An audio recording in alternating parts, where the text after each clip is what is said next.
যারা ভেন্ডি করে খুব চিন্তিত আছেন তাদের জন্য আমার এই ভিডিওটা।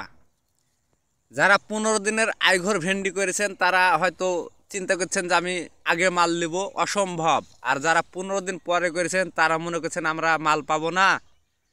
যারা 15 দিনের নামলা ভেন্ডি করেছেন তাদের জন্যই পারফেক্ট, কারণ সময় ছাড়া মাল কেউ দিবে না, কোনো গাছে দিবে না। আমের বাগানের গাছ যতই আগে মলিক, মাল কিন্তু একসাথেই দেয়। প্রত্যেকটা কাণ্ডে কাণ্ডে ভেন্ডি। এই ভেন্ডির নাম হলো শান্তি। অনেক ফুল ঝরে কাটে যেছে, এডেলি আপনারা অবশ্যই হতাশ হবেন না। আমার এই পাঞ্জরে কম করে না হলো 20 বিঘার প্রজেক্টের ভেন্ডি আছে। 15 দিনের নামলা ভেন্ডি, গাছে মাল একসাথে। এটা হলো 4 বিঘার প্রজেক্ট।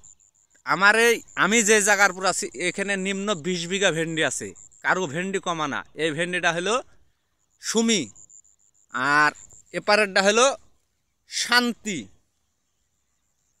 রেজাল্ট দুটারই ভালো। 15 দিন নামলার 15 দিন আইঘর, এটা 15 দিনের আইঘর একই সাথে মাল। এটা হলো 15 দিনের নামলা একই সাথে মাল। এরও গাছে যা মাল ওই গাছেও তাই মাল। ব্যাপক হারে ফুল জালি। অবশ্যই ভেন্ডি যারা করেছেন তারা 15 দিনের আইঘর হোক আর নামলাই হোক, কখনো আপনারা টেনশন করবেন না। ভেন্ডিকে এখন বাঁচাবেন একটাই, তা হলো পছন্দের হাত থেকে। পাতে বড় হয়ে গেলে যে মাল ধরবে এটা কোনো কথা না। সময় ছাড়া কেউ গাছে মাল দিবে না, এটা অবশ্যই আপনাদেরকে মাথাতে রাখতে হবে।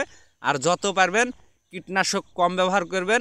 আর ভেন্ডির জমিতে অবশ্যই আপনারা টিএসপি, পটাশ এই দুইটা জিনিস ব্যবহার করবেন, কারণ সবজির আবাদে যত টিএসপি, পটাশ ব্যবহার করবেন তত আপনারা তার ফলাফল দীর্ঘ টাইম তার শক্তি পাবেন। যে গাছ লাগাবেন গাছে শক্তি পাবে। ডিএপি কম, ইউরিয়া সার কম,